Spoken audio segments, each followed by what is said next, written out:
Citizens of the internet, last year we faced our greatest threat from lawmakers. We faced down SOPA, PIPA, CISPA and ACTA. And we won. But that victory did not come easily. Nor did it come without a price. Aaron Swartz was one of the leading voices in the fight against these idiotic and destructive efforts to control the last free space on Earth. Aaron Swartz was persecuted. Now Aaron Swartz is dead.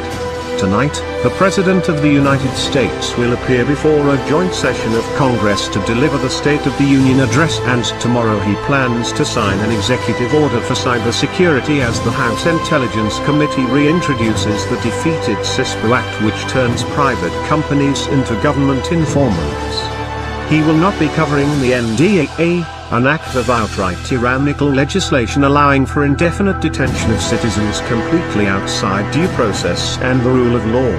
In fact, lawyers for the government have point-blank refused to state whether or not journalists who cover stories or groups the government disfavors would be subject to this detention. He will not be covering the extrajudicial and unregulated justifications for targeted killings of citizens by military drones within the borders of America, or the fact that Orwellian newspeak had to be used to make words like imminent mean their opposite.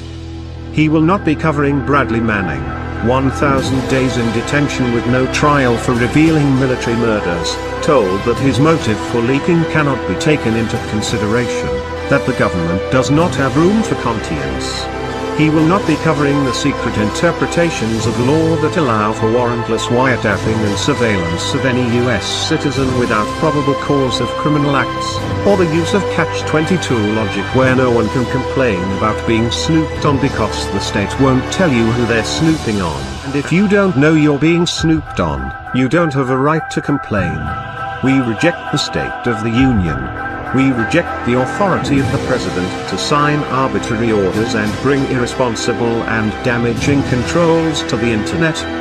The President of the United States of America and the joint session of Congress will face an army tonight. We will form a virtual blockade between Capitol Hill and the Internet. Armed with nothing more than lulls, Nyan Cat and Pew Pew Pew lasers, we will face down the largest superpower on Earth, and we will win. There will be no State of the Union address on the web tonight. For freedom, for Aaron Swartz, for the Internet, and of course, for the lulls. We are anonymous, we are legion, we do not forgive, we do not forget. Expect us.